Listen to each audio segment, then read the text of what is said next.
कल्पना कीजिए 5वीं सदी का भारत, जहां कभी गूंजती थी ज्ञान की बातें। देश विदेश से आए हजारों विद्यार्थी ज्ञान के प्रकाश से अपने जीवन को सफल बना रहे थे। जी हाँ, हम बात कर रहे हैं उस अद्भुत स्थान की जिसे आज पूरी दुनिया नालंदा विश्वविद्यालय के नाम से जानती है, जहां आज भी खंडरों में इतिहास की गूंज है। ये वही नालंदा है जिसने सैकड़ों साल तक विश्व को शिक्षा का मार्ग दिखाया था। नालंदा वर्तमान भारत के बिहार में उच्च अध्ययन के एक प्राचीन केंद्र का नाम है। ये बिहार की राजधानी पटना से लगभग 95 किलोमीटर दक्षिण पूर्व में स्थित है। कई ऐतिहासिक अध्ययनों से पता चलता है कि नालंदा विश्वविद्यालय की स्थापना 427 ईस्वी में गुप्त सम्राट कुमारगुप्त द्वारा की गई थी। 5वीं शताब्दी में गुप्त साम्राज्य के शासनकाल के दौरान इसका विकास हुआ। नालंदा 3 सांस्कृतिक शब्दों ना, आलम, दा से मिलकर बना है, जिसका अर्थ है एक ऐसा उपहार जिसकी कोई सीमा नहीं है। जब नालंदा विश्वविद्यालय की खुदाई की गई तब यहाँ कई मुद्राएं मिली, जिनसे इस बात की पुष्टि होती है कि सम्राट कुमारगुप्त के बाद यह विश्वविद्यालय कई सालों तक महान सम्राट हर्षवर्धन और पाल शासकों के अधीन रहा था। कनौज के सम्राट हर्षवर्धन ने विश्वविद्यालय में कुछ सुधार किए।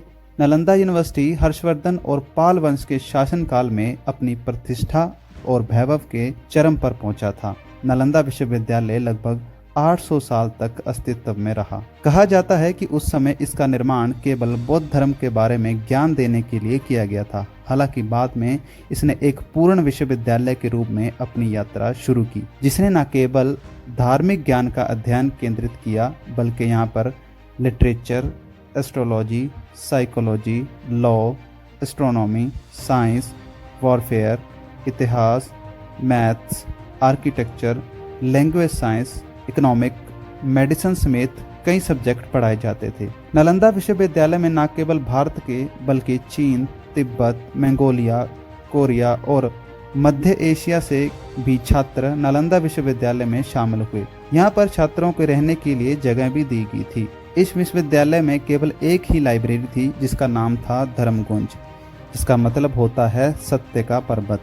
इस लाइब्रेरी में 9 मंजिल थे और 9 मंजिलों में लगभग 3 भाग बनाए गए थे, जिनका नाम था रत्नरंजक, रतौंदी और रतन सागर था। इस विश्वविद्यालय में कई ऐसे महान विद्वानों ने पढ़ाई की थी, जिसमें हर्षवर्धन, धर्मपाल, वसुबंधु, धर्मकीर्ति, नागार्जुन जैसे कई सम्राट शामिल थे। भारत के महान गणितज्ञ आचार्य आर्यभट्ट विश्वविद्यालय का हिस्सा थे और कुमारगुप्त शासकों द्वारा नालंदा विश्वविद्यालय के प्रमुख बनाए गए थे। नालंदा विश्वविद्यालय में 300 कमरे, 7 बड़े बड़े कमरे और अध्ययन के लिए 9 मंजिला विशाल लाइब्रेरी थी, जिनमें 3 लाख से ज्यादा किताबें मौजूद थी। यहाँ छात्रों को मुफ्त शिक्षा दी जाती थी और बच्चों का खाना रहना भी पूरी तरह से मुफ्त होता था। नालंदा विश्वविद्यालय के बारे में प्रसिद्ध चीनी यात्री ह्यून-त्सांग के लेखों के अनुसार उस समय नालंदा में 10,000 भिक्षु और 2,000 शिक्षक रहते थे। नालंदा विश्वविद्यालय में किसी समय 10,000 से भी ज़्यादा छात्र पढ़ते थे।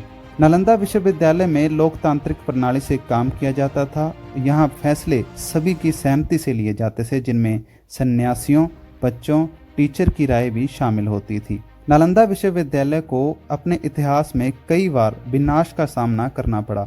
5वीं शताब्दी में हूणों और 7वीं शताब्दी में गौड़ों द्वारा किए गए हमलों से यह आंशिक रूप में नष्ट हुआ, लेकिन दोनों बार इसके पुनर्निर्माण के प्रयास भी किए गए थे। हालांकि इसका अंतिम और सबसे विनाशकारी हमला 1193 ईस्वी में बख्तियार खलजी द्वारा किया गया था, जिसमें विश्वविद्यालय को पूरी तरह से नष्ट कर दिया गया। बाद में शताब्दी में बुकानन, हैमिल्टन और सर अलेक्जेंडर कनिंघम ने इसके अवशेषों को दोबारा से खोजा।